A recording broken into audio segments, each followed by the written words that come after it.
galing ako sa opisina niya kanina dahil gusto kong formal na magpaalam sa kanyang liligawan nga kita. Diretsahan ang sagot ni Greg sa dalaga. Napangiti naman si Jessie dahil sa sinabi ng binata. Greg, seryoso ka ba talaga sa akin? Seryoso ka ba talaga na liligawan mo ko? Seryosong tanong na ni Jessie kay Greg. Oo, Jessie. Seryoso ako sa sinabi ko sa iyong ama na gusto kitang ligawan. Jessie, noon pa man mahal na kita. Sadyang pinapangunahan lamang ako ng kaba dahil alam ko na may mahal ka ng iba pero ngayon, buo na ang desisyon ko at gusto kong ipaglaban ang kung anumang nararamdaman ko para sa'yo. Mahal kita, Jessie, at handa akong maghintay kung kailan mo ako matututong mahalin. Handa akong maghintay sa'yo. Seryoso naman na sagot ni Greg sa dalaga habang nakatitig siya sa mga mata nito. Bigla namang nakaramdam ng galak sa puso niya si Jessie dahil sa sinabi ng binata. Ramdam niya na seryoso ito sa sinasabi sa kanya at masayang masaya siya ngayon dahil meron pa pala isang tao na handang maghintay sa kanya kung kailan niya ito matututunang mahalin. Masaya rin siya na kahit na hindi nga siya nagustuhan ng taong mahal niya, ay meron pa rin isang tao na nagmamahal sa kanya. Napabuntong hininga naman si Jessie at sa kanya seryoso ring tinitigan sa mata ang binata. Salamat, Greg, sa pagmamahal mo sa akin. Salamat at kahit na hindi kita pinapansin noon, nariyan ka pa rin. Hindi ko maipapangako na agad kitang matututunang mahalin pero hayaan mo. Unti-unti bubuksan ko ang puso ko sa iyo at sana kapag dumating ang araw na matutunan na rin kitang mahalin, ay nariyan ka pa rin para sa akin. Sana mahintay mo ang araw na yon. Sagot ni Jessie kay Greg. Agad namang napangiti si Greg dahil sa sinabi ng dalaga. Oo naman, willing akong maghintay sa iyo, Jessie. Kung kailan mo ako matututunang mahalin at talagang maghihintay ako sa araw na yon dahil kapag dumating na ang araw na yon, yun na siguro ang pinakamasayang araw sa buhay ko dahil sa wakas, mahal na ako ng taong matagal ko nang minamahal. Tsaka sa tagal ko ba naman na nakontento na lang sa pasulip-silip sa iyo, ngayon pa ba ako susuko? Nakangiti pa na sagot ni Greg sa dalaga. Napangiti naman si Jessie dahil sa sinabi ng binata dahil pursigido talaga ito na mapasagot nga siya. Saglit pa ngang nanatili doon sila Greg at Jessie at dahil nga lumalalim na rin ang gabi, inihatid na nga rin ni Greg ang dalaga sa bahay nito at naabutan pa nga niya ang ama nito na naghihintay sa pagdating nila. Inihatid lamang naman talaga ni Greg si Jessie at nagpaalam na rin siya sa mag-ama dahil alam niyang magpapahinga na ang mga ito. Umalis naman si Greg sa bahay nila Jessie nang may ngiti sa labi dahil sa wakas nakakasama na niya ang dalaga na sila lamang dalawa at idagdag pa na pumayag na nga itong magpaligaw sa kanya. Samantala, pagkaalis naman ni Greg ay nakangiti naman na nakatanaw ng tingin sa Jessie sa papalayo na nga na sasakyan ng binata. Mukhang kakaiba ang ngiti mo yan, anak ka, sabi pa ni Joel habang nakatingin din siya na tinitingnan ng kanyang anak. Sadyang hinintay niyang makauwi nga ito dahil gusto niyang makasiguro na makauwi ito ng ligtas. Dad naman, nakanguso na sagot ni Jessie. Why? Nagsasabi lang naman ako ng totoo, anak. Kamusta ang first ever date niyo ni Greg?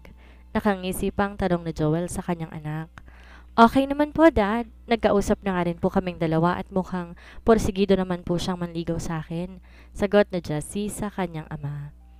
Dahan-dahan naman na tumango si Joel. Kamusta naman ikaw? Ano sa tingin mo kay Greg? Papasa ba siya sa'yo?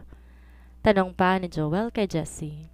Kaya naman napapailing na lamang si Jessie dahil doon. I think okay naman siya, Dad. Matagal ko naman ang kilala si Greg since college days. Sadyang hindi ko lang po siya pinapansin dahil nga po may iba akong gusto. Sagot ni Jessie sa kanyang ama. So sa tingin mo ba, ito ng oras para pansinin mo naman na siya? Tanong ni Joel sa kanyang anak. Anak, kailangan mo nang mag-move on kay Noah para maging masaya ka na rin. Hindi naman po pwedeng malugmok ka na lang dahil hindi ka nga naduklian ng pagmamahal mo kay Noah. Maganda ka, anak, at alam ko, marami magkakagusto sa'yo at isa na nga ron si Greg. Kaya kilalanin mo pa siya, malay mo. Siya pala talagang nakatadhana para sa'yo, anak. Nakangiti pang sabi ni Joel kay Jessie. Opo, Dad. Kanina na magkasama po kami ni Greg, magaan po ang pakiramdam ko sa kanya and I think dahil sa kanya hindi na ako mahirapan pang mag-move on kay Noah. And tama po kayo. Kailangan ko rin maging masaya at dapat maging masaya na lamang din po ako para kila Noah at Shirley. Nakangiti pa na sabi ni Jessie sa kanyang ama. That's my girl. O sige na. Matulog na tayo dahil gabing-gabi na. Pag-aaya na ni Joel kay Jessie. Sige po, Dad. Ay, bago ko nga po pala makalimutan, Dad, baka pwede na si Shirley bukas. Kung pwede po siya, gusto ko po sana siyang makausap. O di kaya naman po, puntahan ko na lamang po sila sa opisina ni Noah bukas. Sagot ni Jessie. Sa tingin ko, ayos na rin pumupunta ka sa opisina ni Noah para naman makahingi ka rin ng tawad sa kanya bukod kay Shirley. Sagot ni Joel. Sige po, Dad. Good night na po. I love you, Dad. Nakangiti pa na sabi ni Jessie saka siya humalik sa pisngi ng kanyang ama. Good night, Jessie. I love you too, anak. Sagot din naman ni Joel. Agad na nga silang umakyat sa kanilang mga kwarto at napapangiti na lamang talaga si Joel dahil bigla talagang nagbago si Jessie ngayon at natutuwa talaga siya dahil doon. Naging mature na rin ito. Hindi na rin palaging nagdadabog kapag di na ibibigay ang gusto at higit sa lahat, sumusunod na nga ito sa kanyang mga payo. Kinabukasan, maaga nga na nagising si Jessie dahil balak nga niya na pumunta ngayong araw sa opisina ni Noah para makausap niya ang kapatid niyang si Shirley at maging si Noah na rin. Matapos niya kasi na makausap ang kanyang ama, napagtanto niya na tama naman ito. Wala naman din siyang magagawa kung tututulan niya ang pagmamahalan ni Noah at Shirley dahil pare-pareho lamang din silang mahihirapan nun. Kaya mas pinili na lamang niya na pabayaan na lamang ang mga ito. Total ay wala naman talagang makakapigil sa pagmamahalan ng dalawa. Masaya rin siya ngayon dahil sa kabila ng desisyon niyang yon, dumating naman si Greg na porsigidong ligawan siya. Kaya naman bibigyan na lamang niya ito ng pagkakataon dahil naisip niya na mas magiging masaya siguro siya kung wala siyang sinasaktan na ibang tao. Pagkababa nga niya ng hagdan, naabutan pa niya ang kanyang ama na naghahanda nang pumasok sa opisina. Good morning, Dad. Bati ni Jessie sa kanyang ama. Good morning din, anak. Bati naman ni Joel dito. Sabay na tayong kumain ng breakfast. Pag-aaya na ni Joel kay Jessie. Aalis na nga sana siya pero nang makita niyang anak, kakain na lamang din muna siya ng agahan bago umalis. Pupuntahan mo na ba sila mamaya? Sila Shirley? Tanong ni Joel sa kanyang anak. Yes, Dad. Maya-maya po aalis na rin ako para makausap ko silang dalawa. Sana nga lang po pakinggan nila ako. Gusto ko lamang naman pong humingi ng tawad sa mga nagawa ko sa kanila at gusto ko na rin pong makipag-ayos kay Shirley. Naisip ko po kasi, Dad, na siguro po ang saya na merong kapatid, yung may makakakwentuhan ako, makakasama kapag mamamasyal, yung ganun po. Sana hindi pa po huli ang lahat para sa amin ni Shirley. Sagot ni Jessie sa kanyang ama. Di naman maiwasan ni Joel ang mapangiti dahil sa sinabi ni Jessie na sa wakas ay talagang natauhan na nga ang kanyang anak. Sa tingin ko naman, hindi pa huli ang lahat sa inyo ng iyong kapatid. Mabait si Shirley, anak, at alam ko, mapapatawad at maiintindihan ka rin niya. Sagot naman ni Joel. Sana nga po, Dad. Oo nga po pala, Dad. Sino pong mas matanda sa amin ni Shirley? Tanong pa ni Jessie dahil hindi niya alam kung ate ba niya si Shirley o siyang dapat tawaging ate nito.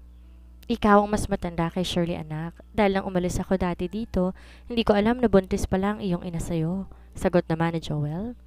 Nagpatuloy naman na sila sa kanilang pagkain at pagkatapos nga na kumain ni Joel, umalis na rin siya kaagad dahil marami pa rin talaga siyang gagawin sa kanyang opisina. Habang si Jessie naman bumalik na sa kanyang kwarto upang mag-ayos ng kanyang sarili dahil nga pupunta siya sa kumpanya ni Noah. Matapos na makapag-ayos ng kanyang sarili, agad na rin naman siyang nagtungo sa kumpanya ni Noah at siya na lamang din na nagmaneho ng kanyang kotse. Pagkatigil nga ng kanyang sasakyan sa parking lot ng kumpanya ni Noah, di na muna siya bumaba dahil iniisip niya kung ano ba ang magandang sabihin kila Noah at Shirley. Nag-iipon din siya ng lakas ng loob kaya naman nakakailang buntong hininga pa siya bago siya tuluyang bumaba ng kanyang sasakyan. Pagkapasok niya sa kumpanya ni Noah, agad na nga siyang dumiretso sa elevator at agad pumunta sa floor kung nasa ng opisina ng binata. Napapansin pa nga ni Jessie na napapatingin sa kanyang ibang mga empleyado doon pero hindi na lang niya pinapansin ang mga ito. Pagbukas ng elevator kung nasa ng opisina ni Noah ay agad na nga niyang natanaw ang table ni Shirley at ng isa pang sekretary ni Noah. Muli nga siyang napabuntong hininga bago siya tuluyang humakbang papalapit sa mga ito. Hi Shirley, good morning! Bati ni Jessie kay Shirley. Agad naman na nag-angat ng tingin si Shirley at nagulat pa siya nang makita nga niya si Jessie. Napatingin pa nga siya kay Laika na halatang nagulat din sa pagdating ni Jessie. Hello, good morning din sa'yo. May kailangan ka ba kay Noah? Sagot ni Shirley kay Jessie. Huwag ka mag-alala. Wala kang balak na manggulo. Narito ako para sana makausap ka at pati na rin sana si Noah. Pero baka pwedeng ka muna makausap ko kung papayag ka at di naman ako nakakaabala. Saglit lang to, promise. Sagot ni Jessie kay Shirley. Napatingin naman si Shirley kay Laika, saka siya napabuntong hininga at dahan-dahan na tumango kay Jessie. Sige, nasabi na rin naman ito ni tatay na gusto mo nga raw ako makausap. Sagot ni Shirley. Laika, pwede alis muna ako saglit? Mag-uusap lang kami ni Jessie. Baling ni Shirley kay Laika. Sige, ikaw ang bahala. Balik ka kaagad ha? Medyo alanganin pa na sagot ni Laika sa dalaga. Ngumiti naman si Shirley dito saka siya tumayo at lumapit kay Jessie. Saan mo gustong mag-usap tayo? Tanong ni Shirley. Tararan at malapit sa coffee shop. Don't treat ko. Nakangiti pang sagot ni Jessie kay Shirley. Tayong pagtango na lang ang naging sagot ni Shirley dito. Agad na rin naman silang nagpunta sa coffee shop na malapit lamang din sa kumpanya ni Noah. Agad na rin umorder sa Jessie na makakain at maiinom nilang dalawa. Sandaling katahimikan nga ang nangyari at namayani sa kanilang dalawa hanggang sa maiserve na nga ang kanilang order. Napatikim naman si Shirley at sa kanya seryosong tiningnan si Jessie. Anong gusto mong pag-usapan natin? Tanong pa ni Shirley kay Jessie. Napabuntong hininga naman si Jessie para palakasin muli ang kanyang loob dahil sa totoo lang nahiya talaga siya kay Shirley dahil sa pinakita niyang ugali niya rito noon. Shirley, gusto ko sanang humingi ng tawad sa mga nagawa ko sa inyo noon ni Noah. I'm sorry sa panggugulo ko sa inyo. Lakas loob na sabi ni Jessie kay Shirley. Nagulat naman si Shirley sa sinabi ni Jessie dahil totoo nga talaga ang sabi ng kanilang ama na nagsisisi na nga ito sa panggugulo sa kanila noon ni Noah. Di naman na muna nagsalita pa si Shirley at inintay nga niya ang kasunod na sasabihin pa ni Jessie. Alam ko na mali ako dahil sa ipinipilit ko ang sarili ko kay Noah kahit alam ko namang wala siyang pagtingin sa akin. Sorry Shirley kung ginulo ko kayo. Kailan ko lang din naman na-realize na mali pala ang pinagagagawa ko at umaasa ako ngayon na sana di pa huli ang lahat para sa atin. Sana magkaayos pa tayo. Alam ko rin naman na magiging masaya si Dad kung makikita niyang magkakasundo tayo. Alam ko hindi madali yon pero umaasa pa rin ako Shirley na sana mapatawad niyo ko ni Noah. Seryoso pa na sabi ni Jessie kay Shirley. Napabuntong hininga naman si Shirley at kita niya na seryoso nga talaga si Jessie sa paghingi ng tawad sa kanya kaya naman napangiti siya dahil doon. Naiintindihan naman kita Jessie. Alam ko na talagang napamahal sa'yo si Noah kaya hirap kang tanggapin yon. Pero salamat din ngayon nagsisisi ka na sa mga ginawa mo. Salamat at naliwanagan ka na rin. Huwag kang mag-alala dahil handa naman ako na patawarin ka. At isa pa, tama ka. Magiging masaya si tatay kung makikita niya na magkakasundo tayong magkakapatid. Sagot ni Shirley kay Jessie. Talaga? Pinapatawad mo na ako, hindi ka nagbibiro? Hindi makapaniwalang tanong ni Jessie kay Shirley dahil ang akala niya, kailangan pa niya itong suyuin ng malala. Oo naman, bakit naman hindi, di ba? Magkapatid pa rin naman tayo dahil iisa lang ang ating ama. Nakangiti pa na sagot ni Shirley kay Jessie. Alam mo, nung una, sumama din talaga ang loob ko kay tatay. Pero nito lang din na-realize ko na wala na nga si nanay. Hayaan ko pa ba na pati si tatay ay malayo pa rin sa amin? Mahirap nung una pero unti-unti, napapatawad ko na rin si tatay sa ginawa niyang pag-iwan sa amin noon. Ang mga kapatid ko, unti-unti na rin nilang tinatanggap ang lahat. Ayoko kasi na mabuhay na may kagalit o ano paman. Gusto ko sana ng masayang buhay kasama ang mga mahal ko kaya mas pinili ko na lang ding magpatawad dahil wala rin namang mangyayari kung magtatanim ako ng sama ng loob kay tatay. At isa pa, tatay pa rin namin siya kahit baliktarin man natin ang mundo. Dagdag pa ni Shirley. Tama ka Shirley, yan din ang narealize ko at nakausap ko, si Manang Lina. Si daddy na nga lang ang meron ako tapos inilalayo ko pa ang sarili ko sa kanya. Kaya minabuti ko lamang din na magpaubaya na lamang at tanggapin ang lahat. At isa pa, narealize ko na siguro ang sarap ng merong kapatid. Sana maging close ko rin kayo ng mga kapatid mo. Naluluhan na sabi ni Jessie kay Shirley. Salamat kung gayon. Mas magiging masaya tayo kung wala talaga tayong samaan ng loob sa isa't isa. At oo naman, pwede mo kaming maging close pero sana bigyan mo muna ng time ang mga kapatid ko dahil medyo nag-a-adjust pa sila sa mga nangyari. Sagot naman ni Shirley. Sure, willing naman ako na maghintay. Pasasaan ba at matatanggap din naman natin ang isa't isa at magkakapatid pa rin naman tayo, di ba? Nakangiting sagot ni Jessie kay Shirley, kaya naman napangiti na rin si Shirley kay Jessie. So, okay na ba tayo? Hindi ka nagalit sa akin? Tanong na ni Jessie kay Shirley. Hindi naman ako galit sa'yo eh. Ikaw lang naman itong nagagalit sa akin. Natatawa pa na sabi ni Shirley kaya naman nagkatawanan na lamang sila doon. Pwede na ba kitang tawaging Sissy? Nakangiti pang tanong ni Jessie kay Shirley. Oo naman, Sissy. Nakangiti rin naman na sagot ni Shirley. Hep hep, hindi pwedeng Sissy ang tawag mo sa akin. Mas matanda raw ako sa'yo kaya ate dapat ang tawag mo sa akin. Ate Jessie, yan ang dapat. Sabi pa ni Jessie kay Shirley. Bahagya namang natawa si Shirley dahil sa sinabi ni Jessie, pero tumango na lamang din siya dito. Sige, Ate Jessie, sagot ni Shirley.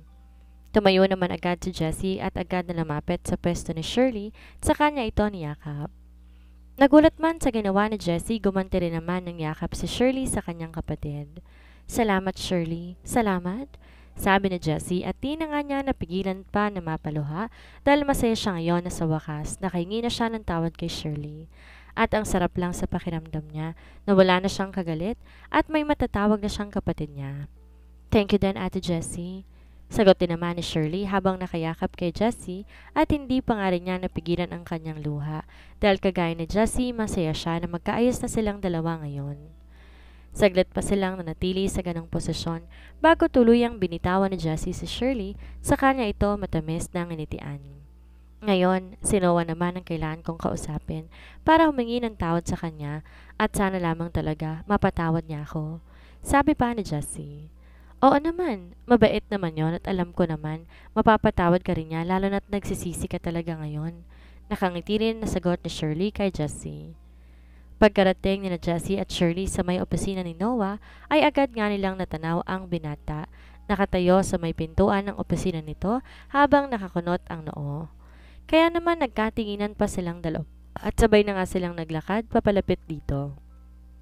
Agad namang napansin ni Noah na may papalapit sa kanya at na makita nga niya na si Shirley yon kasama si Jessie, inilang hakbang nga lang niya ang pagitan nila at agad nilapitan si Shirley. San ka ba galing?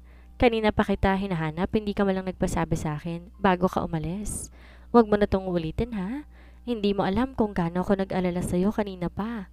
Puno ng pag-aalala na sabi ni Noah sa kanyang nobya at agad na nga niya itong niyakap. Nagulat man sa inasta ni Noah, napangiti na lamang din si Shirley dahil baka sa gwapong mukha ng kanyang nobyo na nag-aalala ito sa kanya. Hey, wala naman akong balak na dukutin ang kapatid ko. Gusto ko lang siyang makausap kaya ako siya sinama saglit. Paliwanag na agad ni Jessie sa binata. Agad namang sinamaan ng tingin ni Noah si Jessie dahil wala pa rin siyang tiwala dito.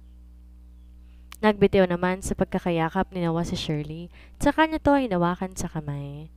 Nag-uusap lamang kami ng kapatid ko at nagkaayos na rin kami kaya huwag ka nang magalit dyan. Pasensya ka na kung di na ako nakapagpaalam sa'yo kanina dahil saglit lamang naman kami at isa pa, alam kong marami kang ginagawa sa loob kaya hindi na talaga kita inabala pa. Paliwanag na ni Shirley sa kanyang nobyo na salubong naman ang kilay habang masama ang tingin kay Jessie. Pinakatitigan naman ni Noah ang kanyang nobya at kumitito sa kanya. Napabuga na lamang siya ng hangin sa kanyang bibig. Hindi ka ba niya sinaktan o ano paman? Ayos ka lang ba? Sunod-sunod pang tanong ni Noah sa kanyang nobya. Ayos lang ako. Ayos na ayos at di naman ako sasaktan ng kapatid ko. Gaya nga ng sabi ko, nag-usap na kami at nagkaayos na rin. Kaya't sana pakinggan mo rin siya at sana mapatawad mo na rin ang kapatid ko. Sagot ni Shirley kay Noah. Napabuntong hininga naman si Noah. Sa kanya nilingon si Jessie na tahimik lamang na nakayoko sa may harapan nila. Nang maramdaman ni Jessie na parang may nakatingin sa kanya, nag-angat siya ng tingin at nakita niya. Nakatingin sa kanya si Noah at Shirley, kaya naman napatikim na lamang siya. Noah, pwede bang makaistorbo? Kahit saglit lang, gusto ko lang humingi ng tawad at paliwanag sa'yo. Lakas loob na sabi ni Jessie kay Noah dahil sa totoo lang, nahihiya talaga siya sa binata dahil sa mga ginawa niya rito. Napabuntong hininga naman si Noah, saka siya dahan-dahan na tumango. Sige, tara sa loob ng opisina ko. Sagot ni Noah, saka niya hinawakan sa kamay si Shirley at sinama rin to sa loob ng kanyang opisina. Napailing na lamang na sumunod si Jessie kay Noah at sa kanyang kapatid. At natatawa na lamang talaga siya dahil may pagka-obsessed pala si Noah kay Shirley. Dahil talagang isinama rin ito sa loob ng opisina nito. Pagkapasok sa loob ng opisina ni Noah, agad na naupo si Noah at Shirley doon. Sumunod din naman si Jessie at naupo naman siya sa katapat na upuan ng mga ito. Ano ang gusto mong pag-usapan natin? Agad na tanong ni Noah kay Jessie habang hawak pa rin niya sa kamay si Shirley. Napabuntong hininga naman si Jessie sa kanya seryosong tinitigan si Noah. Alam ko, nagalit ka sa akin dahil sa mga pinagagawa ko nitong mga nakaraan. Kaya naman humingi ako ng tawad sa nagawa kong yon. Pasensya ka na sa panggugulo ko dahil sadyang nadala lamang ako sa nararamdaman ko sa'yo. Kaya ako nagawa ang mga bagay na yon. Pasensya ka na talaga? Hinging tawad na ni Jessie kay Noah at napayuko na lamang siya dahil talagang nahihiya siya rito. Napatingin naman si Noah sa kanyang nobya na si Shirley at nangitian siya nito, napabuntong hininga na lamang siya. Sa kanya muling tinignan si Jessie na nanatiling nakayuko.